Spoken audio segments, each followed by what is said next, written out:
Hello everyone, this is Mustafa Saadi, a technical consultant, and I have more than 10 years of experience in developing web applications and mobile applications and mobile games. Today we will talk about how can we enable the Windows Sandbox feature on Windows 10. We will do it simple as much as possible. First thing, we need to make sure that we are enabling the visualization option on our CPU. We can do this by hitting the taskbar by the right click. Then we will open the task manager. Then we will go to the performance tab. Then we'll go to the CPU.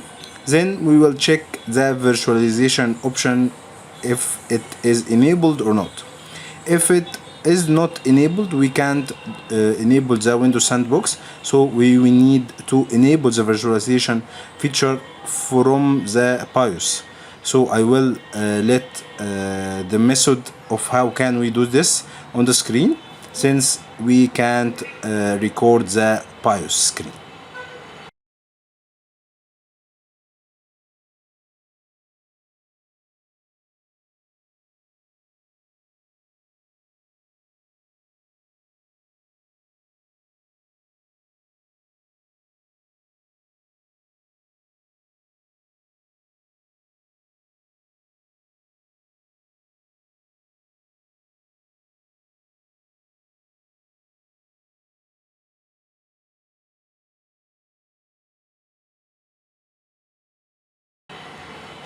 After checking or enabling the visualization feature on our CPU, then we will go to the search bar on Windows.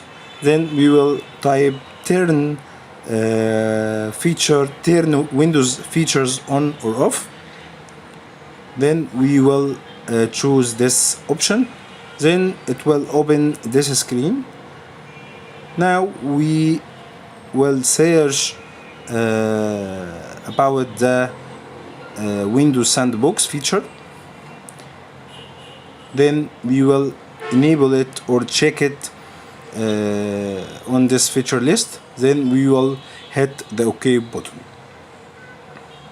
Now it will load for some time. Then we can do a restart. We must do this restart to enable the Windows Sandbox. So let's restart our computer, then we will go again to you.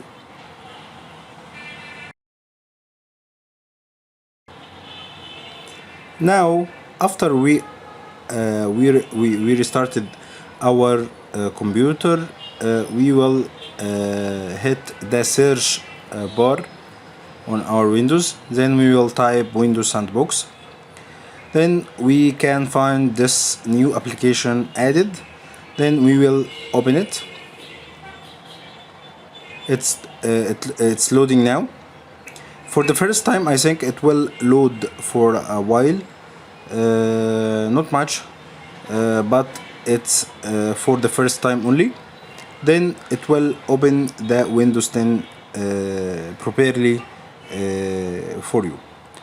To just for knowledge, you use this Windows Sandbox for trying a new application or trying a suspected file, not to harm your PC.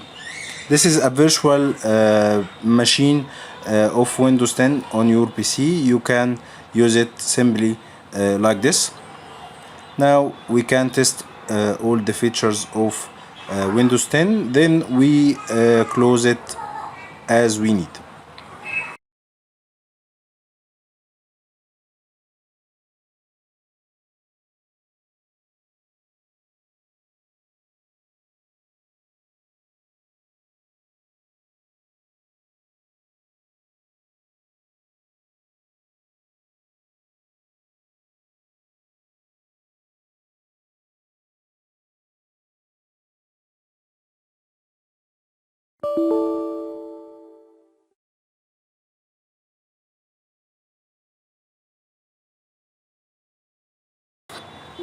Now when we are trying to close this virtual machine, it will prompt a pop-up that tells us all content or anything we handled on this sandbox or on this virtual machine will be permanently deleted or lost, since this sandbox is enabled only for experimental purposes.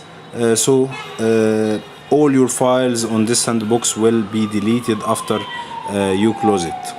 I hope this was a good tutorial for you, and I think we need you to like this video and subscribe to the channel and enable the bell icon to get all of our new videos notifications. So till I see you again, stay safe. Thank you. Goodbye.